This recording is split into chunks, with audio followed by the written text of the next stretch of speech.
Gold, trusted gold buyers. మీరు తాకట్టు పెట్టిన బంగారాన్ని విడిపించి ఈ రోజు ఉన్న మార్కెట్ ధరకు కొనబడను. టెక్నికల్‌గా ఒక క్వెషను. సార్.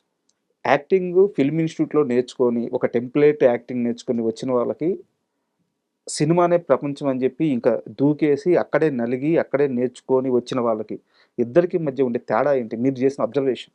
సార్ రాజా గారు నాకేమనిపిస్తదంటే సార్ యాక్టింగ్ నేర్చుకుంటే రాదనిపిస్తది సార్ నాకు. నాకు పర్సనల్‌గా అనిపించింది. ఇప్పుడే కాదు సార్. ఎప్పుడూ అదే మాట చెప్తాను సార్. యాక్టింగ్ ఇంకొకళ్ళు చెప్తేనో లేకపోతే థియరిటికల్ క్లాస్‌లో ప్రాక్టికల్ చేస్తే రాదనిపిస్తది. లోపల ఉండాలి సార్. హ్మ్.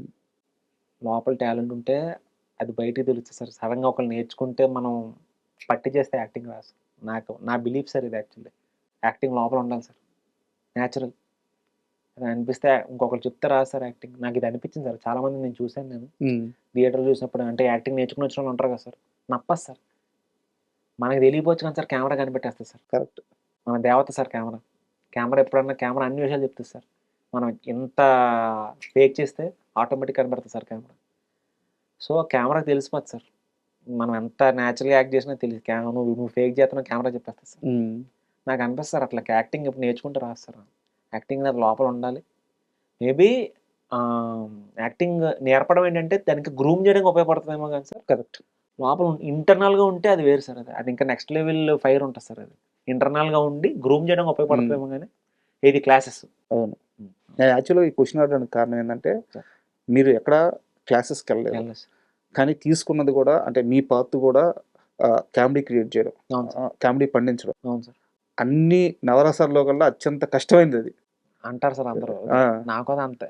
కామెడీ నాకు పెద్ద కష్టం అనిపిస్తుంది సార్. నాకు అది చాలా ఈజీ అనిపిస్తుంది సార్ నాకు. మామూలు విషయం కాదు. రాజేంద్ర ప్రసాద్ గారు ఒకసారి మాట్లాడుతూ సార్. నవ్వించడం, నవ్వుకోవడం చాలా ఈజీ. ఏది చూసి నవ్వుకోవడం ఈజీ. నవ్వించడం అనేది చిన్న విషయం కాదు. ఆ టైమింగ్‌లో పట్టుబడుతున్నాను. ఏ ఫ్రాక్షన్ ఆఫ్ సెకండ్స్ అలా ఒక్క ఫ్రేమ్ మారినా గాని అదే పంచ్ నవ్వు రాదు. నవ్వురాదు సార్. అవును సార్. ఆ! అవును సో, రాజేంద్ర ప్రసాద్ గారు చెప్పిన మాట అవును. Correct sir. అవును సార్. కరెక్ట్ టైమింగ్ ఉండాలి. అవును సార్. సో, అందుకని చెప్పి ఎలా గ్రూమ్ అయ్యారని తెలుసుకోవడానికి అడిగాను నేను. దీనికే సార్. షార్ట్ ఫిల్మ్ చేస్తూ మనలో కామెడీ ఉందని నన్ను తెలిసేలా చేసింది మా అన్నయ్యే సార్. హ్మ్. నువ్వు కామెడీ చేస్తావురా బాగా అని చెప్పి చేసింది తను. నేనేంటంటే దాన్ని ఇంకా షార్ట్ ఫిల్మ్ చేస్తూ నేను గ్రూమ్ అయ్యాను గానీ చేసుకుంటూ సార్. యాక్టింగ్ చేసుకుంటూనే గ్రూమ్ అయ్యాను సార్. అదేం కొత్తగా ఎక్కడ నేర్చుకోలేదు సార్ నేను. షార్ట్ ఫిల్మ్ చేస్తూనే ఎక్స్‌ట్రా గ్రూమ్ అయ్యాను గానీ, మనం సెపరేట్‌గా క్లాసులు తీసుకొని అయితే ఇప్పటిదాకా అయితే ఏమి చేయలేదు సార్ నేను. ఒక చిన్న డౌట్ చెప్పండి. సార్. ఈ 12 సంవత్సరాల్లో లేదా 13 సంవత్సరాల్లో మీ పక్కన ఉంటూ, మీ పక్కన నటిస్తూ, లేదా మీతో కలిసి ట్రావెల్ అయ్యి, ఈరోజు ఒక స్టార్‌గా ఉన్న వాళ్ళ లిస్ట్ చెప్పమంటే ఒకరిద్దరు పేర్లు చెప్పండి. ఎవరి పేర్లు చెప్తారు? కిరణ్ అబ్బవరం సార్. అవునా? కిరణ్ నేను కలిసి ఒక షార్ట్ ఫిల్మ్ చేశాను సార్. హ్మ్. కిరణ్ ఉన్నాడు సార్. తర్వాత కిరణే సార్. ఫస్ట్ అయితే కిరణే సార్. హ్మ్. తర్వాత డైరెక్టర్ అయితే గోపీనాథ్ రెడ్డి సార్. మన కిరణ్ తోటి సమ్మతమైన సింహ తీసాడు సార్. అవును. తను కూడా ఆల్రెడీ ఇప్పుడు సినిమాలు పడ్డాయి సార్ మనోడికి కూడా. వైష్ణవి చైతన్య ఉంది సార్. హ్మ్. మా ఆఫీస్‌లోనే ఇదివరకు సాఫ్ట్‌వేర్ డెవలపర్ అదంతా తను ఉంది సార్. అవును. తను ఇప్పుడు మంచి పొజిషన్‌లో ఉంది సార్. మౌనిక హ్మ్. తను కూడా సార్. బబ్లు హ్మ్. Comedian Bablu sir. అవును. తను కూడా ఉన్నాడు సార్. అట్లా. కిరణ్ అబ్బవరం ఈ మధ్య గాని ఆ సినిమా ఈ వరుస సక్సెస్‌లో అప్పుడు ఎప్పుడైనా కలిసారా మీరెళ్లి? మనం కలుస్తూ ఉంటాం సార్ అక్కడ. పెళ్ళిల్లోనూ తర్వాత ఎక్కడన్నా ఆఫీస్‌లోనూ కలుస్తాం. మాట్లాడుతుంటాం సార్ బానే. బట్ వాట్ ఏ మ్యాన్ అసల. అవును సార్. అసలు అంటే ఒక స్టార్ అనే ఒక ఇది ఉండదు. మనోడికి ఎప్పుడూ ఉండదు సార్. ఎంత అంటే అప్పుడు లేదు, ఇప్పుడు లేదు. ఎంత ఆప్యాయంగా మాట్లాడతాడు. బట్ హీరో అయిన తర్వాత కూడా ఆయన ఫేస్ చేసిన సిట్యుయేషన్స్ పర్సనల్‌గా తెలుసు నాకు. అవును సార్. ఎంత నెటివిటీ తీసుకున్నాడంటే పాపం అది మనోడికి ఉంది సార్ అసలు. అది పాపం చాలా అన్నారులేండి సార్ మనోడు మంచోడు సార్ ఫస్ట్ బేసికల్లీ. హ్మ్. తీసుకుంటున్నాడు సార్. ఎంతైనా తీసుకుంటున్నాడు సార్. ఎందుకంటే మనోడు అందరికీ సమాధానం చెప్తాడు సార్ తర్వాత.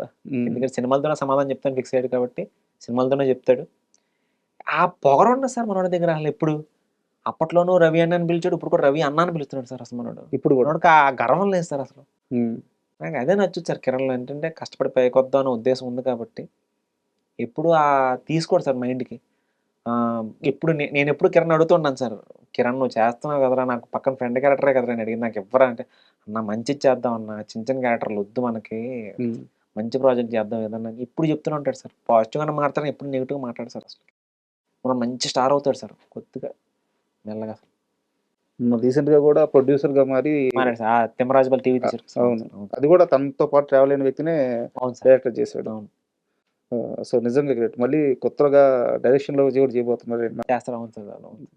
అంటే ఇదంతా కూడా ఒక జర్నీ మీ మీ దగ్గర నుంచి స్టార్ట్ అయ్యి, అవును సార్. సో మీలాంటి వాళ్ళకి గాని, లేదా మీ తర్వాత వస్తున్న వాళ్ళందరికి గూడా ఇలాంటి వ్యక్తులు ఇప్పుడు మీ కింద కొత్తగా వచ్చిన వాళ్ళకి మిమ్మల్ని చూస్తే ఒక ఇన్స్పిరేషన్. అవును సార్.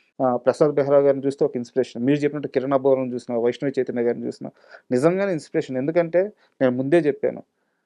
మిగతా ఏ ఫీల్డ్‌లో ఉండి సినిమా ట్రై చేస్తున్నా ఒక ఇన్‌కమ్ ఉంటది. అవును సార్. బట్ రోజు షూట్‌కెళ్ళాలి, రోజు వెబ్ సీరీస్ చేయాలి, రోజు యాక్టింగ్ చేయాలి. ఇన్‌కమ్ వచ్చే మార్గం ఉండదు. అవును సార్. సర్వే అవ్వడానికి ఎంతో కొంత ఇస్తుంటారు అంతే. సో సినిమా మీద పిచ్చుంటేనే మాత్రమే ఇక్కడ సర్వే అవ్వగలం. అవును సార్. బట్ ఇది నిజంగా ఫైనాన్షియల్‌గా చాలా కష్టం గదా! ఈ చాలా. కష్టంలో మీతో పాటు తోడుండి, మిమ్మల్ని వెంటబెట్టుకొని లైఫ్‌ని లీడ్ చేస్తున్న మీ వైఫ్ గురించి, ఆమె మీ లైఫ్‌లో ఆమె రోల్ గురించి ఏం చెప్తారు? తను లేకపోతే చాలా ప్రాబ్లమ్ అయ్యేది సార్ నా లైఫ్. హ్మ్. Critical situation sir. అంటే తను ఇప్పుడు నా వైఫ్ ఎట్లాంటిదంటే సార్, రూ. 10 అంటే రూ. 10తో బతుకుద్ది సార్. రూ. 100 అంటే రూ. 100తో బతుకుద్ది సార్. అంత గొప్ప తండ్రికి పుట్టిన నా కూతురు ఆయనకుండే వాల్యూస్ ఆయన గొప్పాయన కాబట్టి ఇప్పుడు తండ్రి గొప్పోడైతే కూతురు కావచ్చు, కూతురు కూడా గొప్పదవుతుంది సార్. అంటే వాల్యూస్ సార్. ఆ వాల్యూస్ ఉన్నాయి కాబట్టే ఏమీ ఆశించదు సార్ తను. హ్మ్. పక్కన నేనుంటే చాలు. నా మొగుడు నాతో ఉన్నాడు, సంతోషంగా నన్ను చూసుకుంటాడు ఇంతే సార్. తనకేంటంటే తనకు మంచి ఫుడ్ అంటే బాగా ఇష్టం సార్. చక్కగా మంచి ప్లేస్‌లో తినిపిస్తే చాలు ఇంకేం అడగదు సార్. హ్మ్. బంగారం అడగదు, చీరలు అడగదు, అక్కడ తీసుకెళ్ళి, ఇక్కడ తీసుకెళ్ళి ఏం అడగదు సార్. మంచి ఫుడ్ తిన్నావా లేదా ఈరోజు? హ్యాపీగా ఉన్నా, హ్యాపీగా మంచి ఫుడ్ ఇంతే సార్. Food sir. ఇంకేమి అడగదు సార్. బంగారం సార్. హ్మ్. అలాంటి అమ్మాయి ఉంది కాబట్టి బయటికెళ్ళి నేను చక్కగా షూటింగ్‌లు చేసుకోగలుగుతున్నాను సార్. ధైర్యంగా ఇంటికి రాగలుగుతున్నాను.